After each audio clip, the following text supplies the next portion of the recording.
It seems like these days, Bandai is really focusing on beginner kits. This year we had 2 whole entry grades, while just 1 rehashed master grade from the 90s, which I'll complain more about in another video. But the point is that they really are focusing on the whole toolless building thing for beginners.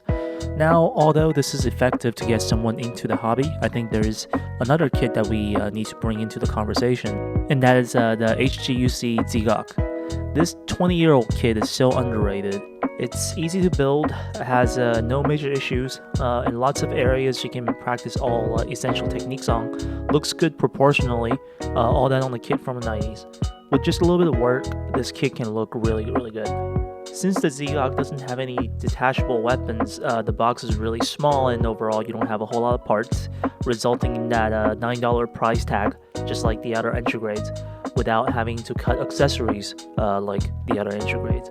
Out of all 90s kits, this guy has the best proportional look in my opinion, almost as good as his RG counterpart. I think back then Bandai really had troubles making the slimmer Gundam types look accurate. A lot of older kits end up looking kind of bulky and stiff, but with the Zeon, since it's already kind of rotund, the silhouette is actually spot on.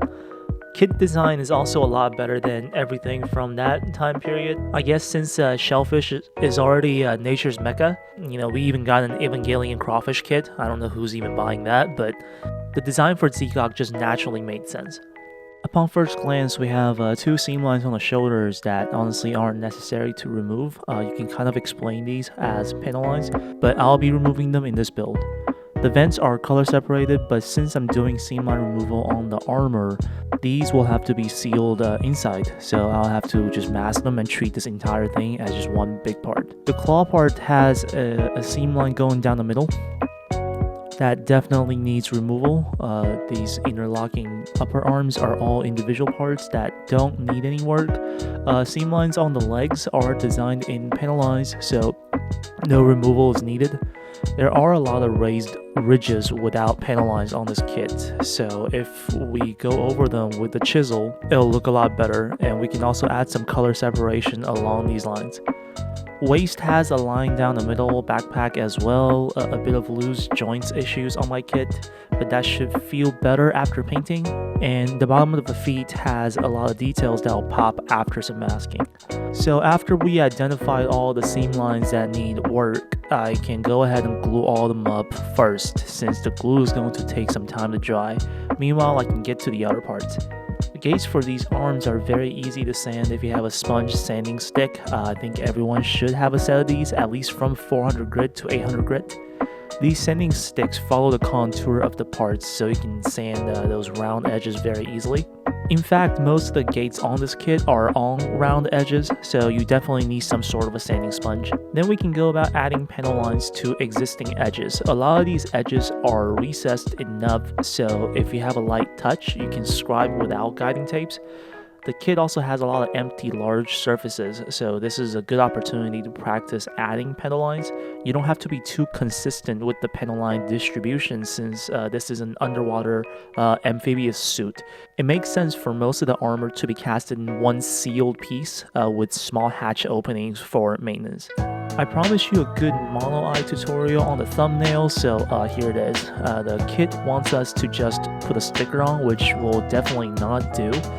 I'm going to first drill a hole into the eye part. Then I'll put just a little bit of this pink runner from a beam saber that fits right into this 4mm wide metal piping from HGUC parts.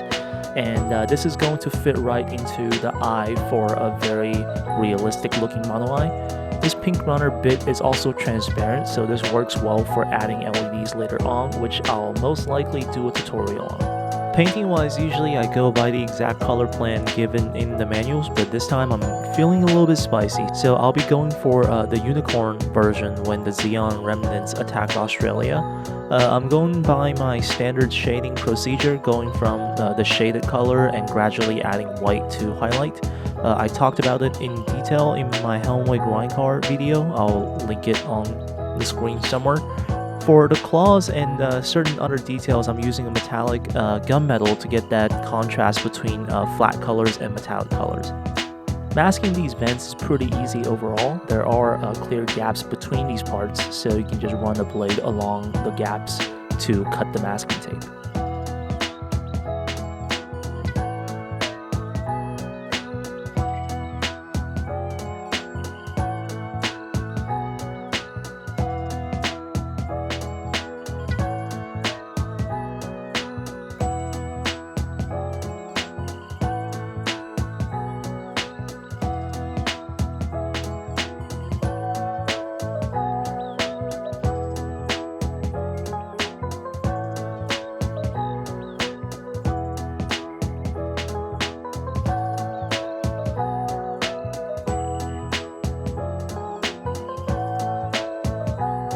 So we have the entire thing painted, but it just doesn't feel right.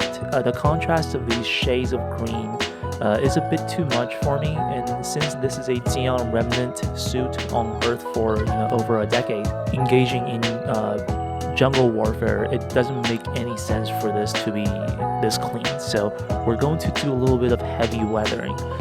We'll first have to filter the kit. Traditionally, people used oil paint, but we live in 2022, so I'll be using this amazing Mr. Colors weathering product. You want to pour a bit of this out and brush it all over the kit. Try to brush top to bottom to follow a natural rainwater weathering pattern. This stuff takes a couple hours to dry, and afterwards you want to remove most of it with this piece of sponge and some weathering solvent. I really should have worn gloves for this part since the weathering paint comes off pretty easily by finger wipes. Mine worked out fine, but do as I say, not as I do. Anyways, I applied the layer of matte clear paint on top immediately after I was done to make this easy to handle. After that operation, the kit looks generally a lot dirtier, but in a natural way, as the liquid is going to accumulate in areas that a mecha would naturally accumulate dirt.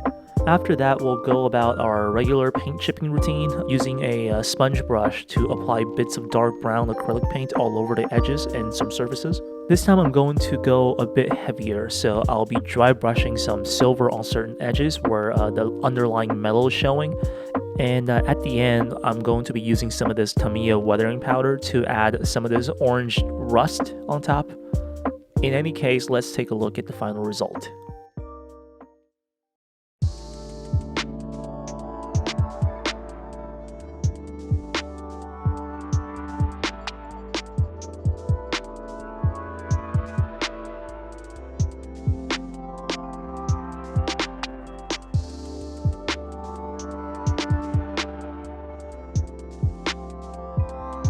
So that's it for the HGUC Zeon, a really good looking kit to practice on. Overall, it takes only a couple of hours to get this to look really complete.